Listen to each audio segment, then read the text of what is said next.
Hello, hello. Welcome to another IELTS journey with Fabi, where we talk about everything and anything IELTS. For those of you who don't know me, my name is Fabi. I'm an IELTS expert here in Brisbane, Australia. Oops, 1 second. Here. And I help people prove their English level so they can work, live, study, and work abroad. Okay, because remember, if you want to study, work, or live in any country, you probably have to prove your English. And you can do that with the IELTS test. And can you tell me where you're watching me from? I love to know where you guys are in the world. And feel free to put any questions there. All right. Hello, hello. Cool. So before I start, I'd like to remind you of the special event, IELTS Booster. So, if you have done the IELTS test but have not succeeded, if you are thinking about doing the IELTS test, or if you're already studying but you're feeling a little bit lost, the IELTS Booster is for you. So, it's free and you can join online. All right. And we'll be delivering 3 lessons. Okay. And I'm going to tell you everything about the IELTS test. The first lesson will happen on the 18th of August, the second on the 20th of August, and the third on the 22nd of August. All right. Let me just adjust this one a little bit. Okay, cool. Got it, got it. All right. Okay. So today we are going to talk about what most people get wrong about the IELTS score. Okay. And today I'm going to show you how to think like an examiner. Mhm. Because remember, guys, we should not be against the IELTS test. We should work with it. All right. So we have to understand how the test works. That's what I do with my students. Okay. I tell them how the test works and we go from there. And then we decide how to impress the examiner. So we don't go against it, we go with it. All right. And today I'm going to show you how to think like an examiner. Are you ready? Let's go. So, I have a few questions for you. Okay. So I'm going to ask you 3 questions and you can answer in your head. That's okay. Or you can put the answers in the comments. Up to you. Okay. First question is, do you believe that band 7 means perfect English? Yes or no? You can put it in the comments. So I'm going to repeat the question again. Do you believe that band 7 means perfect English? Yes or no? Put it in the comments, okay? Next question. Do you think grammar mistakes automatically block you from a band 7? What do you think? Do you think that grammar mistakes automatically block you from a band 7? And one more question. Do you believe examiners are subjective and unfair?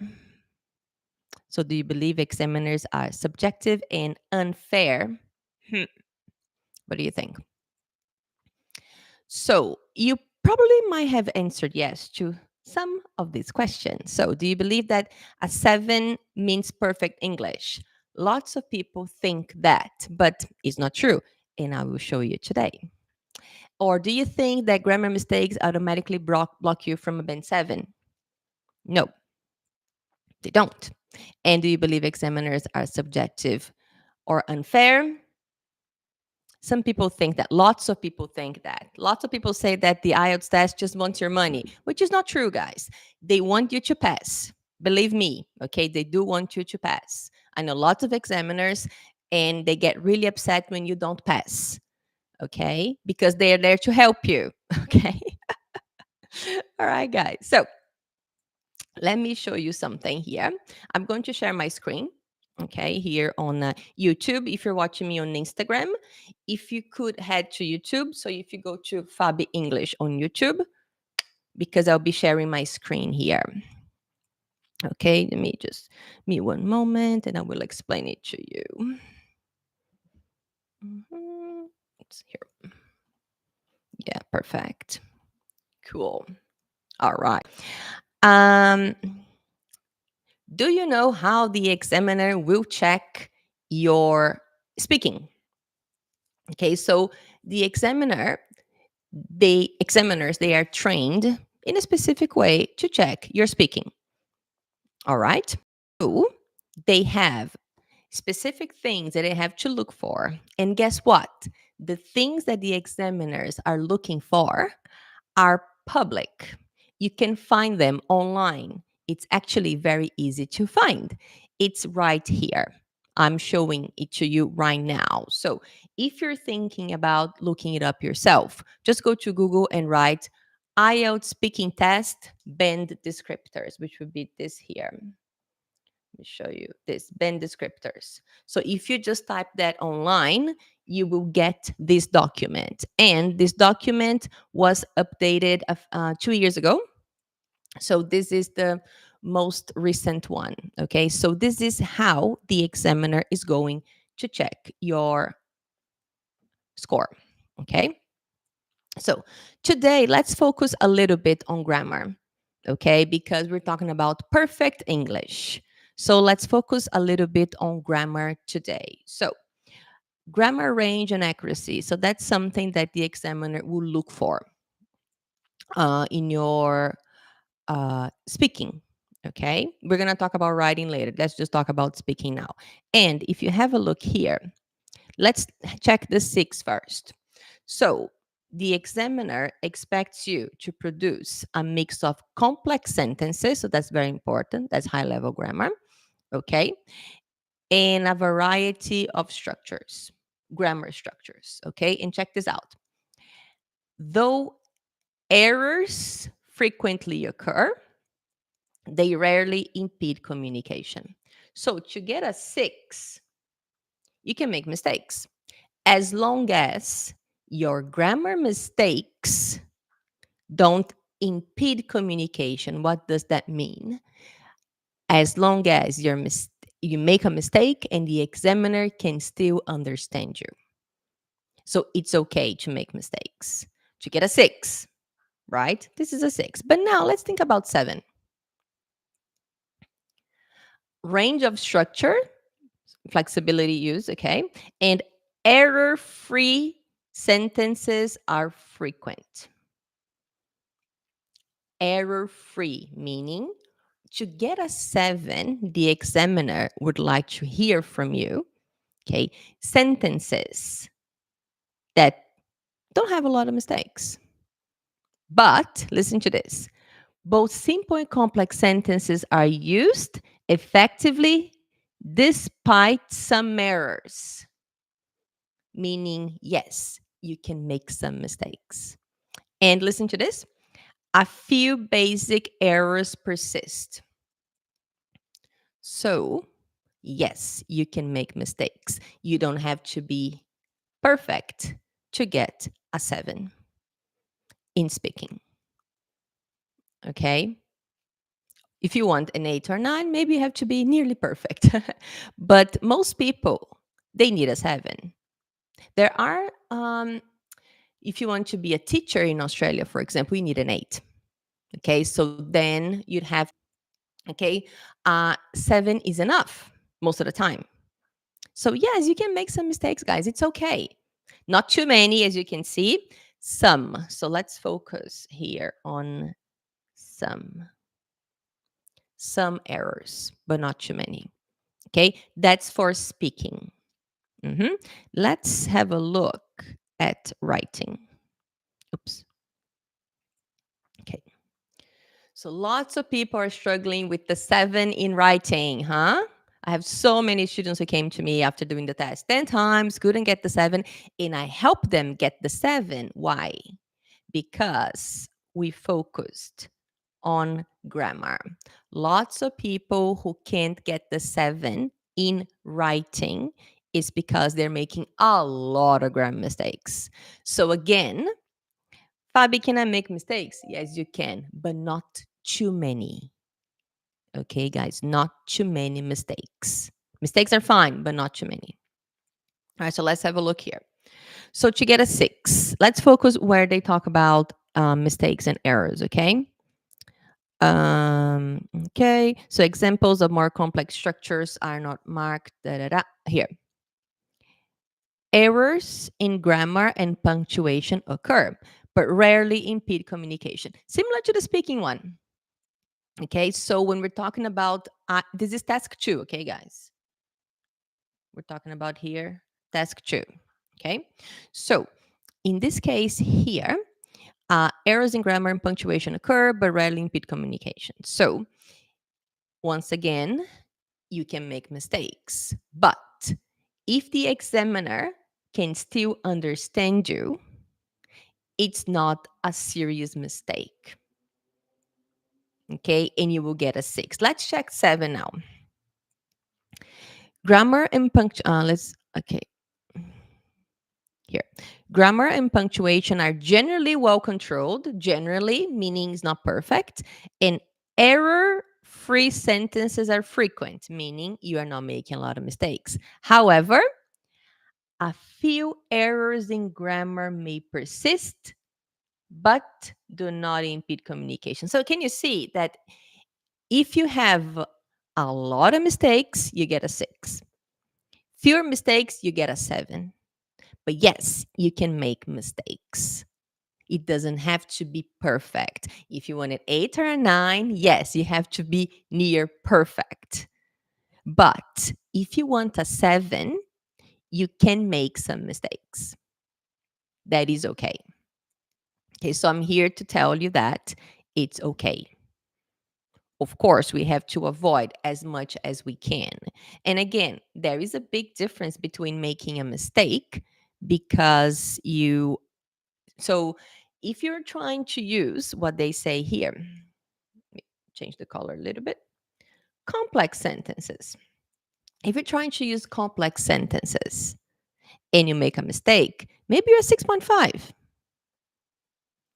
Okay, maybe you're 6.5. But if you are using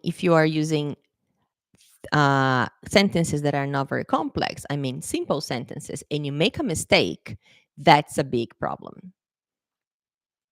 Okay, that's a big problem. So with my students, I always try to get them to use more sophisticated or more complex structures. And I try to get them to make few mistakes. But still, if they make more mistakes than would be that the examiner would like, then there would be a 6.5. And that's what happens to a lot of people. Okay, they keep making those silly mistakes and they cannot get the 7. I think I told you the story of my student. She had done the test, I think, 7 times. She was getting 7 in everything, but the writing was still 6.5, 6.5. So we started working together. And then I told her, you have a lot of grammar mistakes. She's like, what do you mean? And then I showed her the mistakes and she was like, oh my God, I had no idea that was wrong. And then we did a grammar review. And then she started practicing again and she did the test. So she decided to do the IELTS test and she got the 7. Finally got the 7 in writing. And then she talked to me and she said, look, Fabi, I didn't have a lot of time. So I started writing the conclusion and then I had 3 minutes left. And I was thinking about finishing writing the conclusion. And then I remembered you telling me, do not submit the writing without checking. She said, I remembered you in my head telling me, check your writing, check for mistakes. And she said that she stopped mid-sentence. So she was writing the conclusion and she stopped. And then she went and she checked everything. And then she got the 7. You see? So she still had mistakes, but she knew her mistakes And she went straight there and she looked for them and she fixed them. And then she got the 7. So that was very, very cool. Okay. So it is okay to make mistakes. As I said before, it is okay to make mistakes. However, you cannot make a lot of mistakes. Okay. And there's another thing. So we're talking about mistakes, right? And another thing that we have to think about also is, remember, they want the examiners, they are looking for things that are more sophisticated, more complex. Okay. And we have been talking about grammar. Okay. Now I'm just going to show you some examples. Okay. For writing. Okay. But more concerned about vocabulary and structure. Okay, are you ready for that? But before I tell you, I would like to remind you about the IELTS Booster Workshop. Okay, so this workshop will happen on the 18th, 20th, and 22nd of August. Okay, 3 lessons, 3 lessons. It's free to join and it's 100% online. Okay, if you're watching me on Instagram, if you just type join in the comments, you will, sorry, hi guys, you receive a link in your direct message. Okay, you receive a direct message from me with a link that where you can click. And if you're watching me on YouTube, the link will be in the description of the video and you can join. Okay, so in this workshop I'll be sharing with you, for example, some of the mistakes that my students always make and how to fix them. All right, goody goody. Okay, so I'm gonna share my screen again with you and I will show you the difference. Okay, so how can we go from a 6 to a 7 in writing? Okay, let me show you. All right, here. Cool. All right, so have a look here. Just have a read. What is a 6 and what is a 7 plus?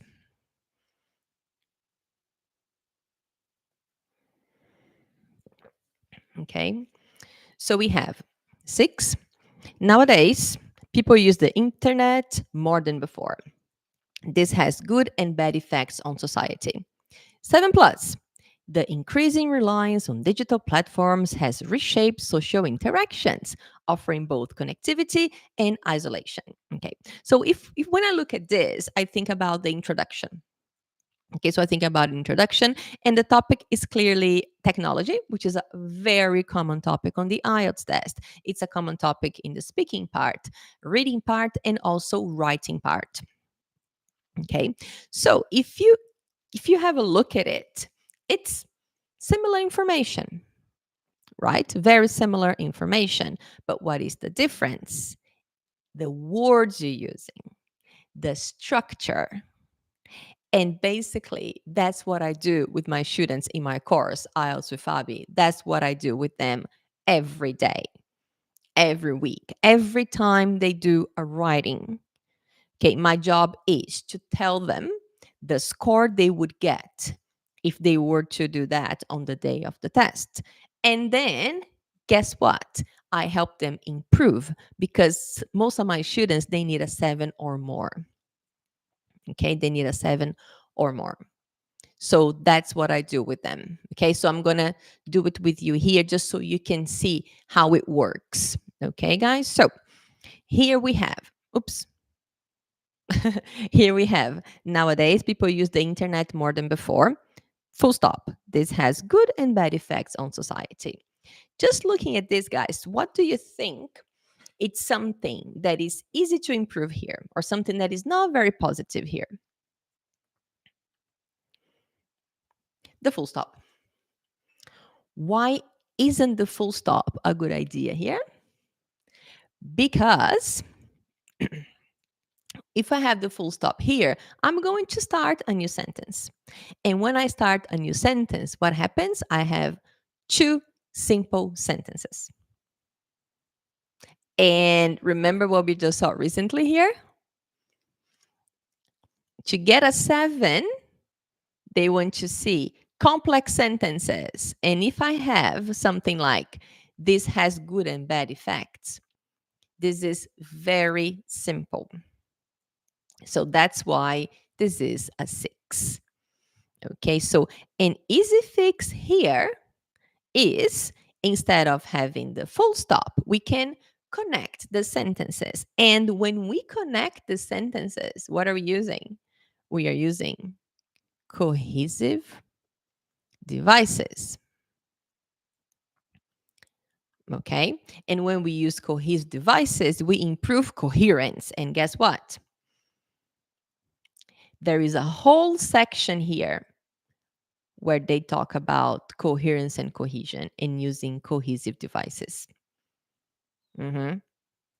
So you need to do that. So when you have a full stop here and 2 short sentences, you're missing an opportunity. Okay, and that's my job. That's what I tell my students every day. Okay, cool. And then let's see how we can improve this. So the increasing reliance on digital platforms has reshaped social interactions. Wow, this is very fancy, huh? Very, very fancy here. So let's just have a look. Okay. Increasing reliance, very good collocation. If you rely on something, what do? What do you do? You trust it. Okay, so increasing reliance on digital platforms, reshaped. So instead of change, we can say reshaped. And look how interesting this is. Here we had good effects, and here we had bad effects. Okay, good and bad effects. Cool. Now, instead of saying good, I actually, to get a 7 here, I decided to give an example, which was connectivity. Instead of just saying something good, I gave an example here. And then instead of saying bad, I put isolation. Isolation. So that's how you can go from a 6 to a 7. Okay, from a 6 to a 7. Have a look at it. Interesting, isn't it? So, guys, it's okay to start with this. That's where most people start. And then that's why it's so important to get help and get feedback from an IELTS expert. Because when an IELTS expert looks at this, they know exactly what you need to do to improve. And that's what you need to do to improve. And that's when you get your 7. And again, it's not perfect. To get an 8 here, maybe you could improve even more. Okay, you can improve even more. But this is a great start. And most of my students, they don't go from a 6 to a 7 straight away, especially in writing. They're going for 6, 6.5. We work on the structure. Okay, that's something. My students, they are usually getting 7. So my students, they get 7s here very easily with task response and coherence and cohesion, because that's easy to fix. Then I help them with lexical resource and grammar, okay, which they are usually at a 6.0. And then we try to improve and improve until they get to a 7 here, and then they can get a 7 overall. All right, how cool is that, guys? How cool is that, huh? Okay. Connection table. Okay. All right. So, do you have any questions for me, guys? Any questions? No questions? No. Okay. No questions today. Cool. So, just remind you. Okay. We will be having the workshop IELTS Booster, which is going to happen on the 18th, 20th, and 22nd of August. All right. It's free. You don't have to pay anything, and it's online, so you don't have to come to Australia to see me. Okay, you can just join online. So if you're ready to take your IELTS game to the next level, You can just type join in the on Instagram here, or you can click on the link below on if you're watching me on YouTube, and you will be able to join. All right, okay. If you have any questions for me, the best way to get in touch is via Instagram. So you can send me a DM on Instagram, Fabi_English. All right, all right. Okay. I will be back with you guys on Tuesday for me, Monday night for you. All right. I'll see you then. Bye.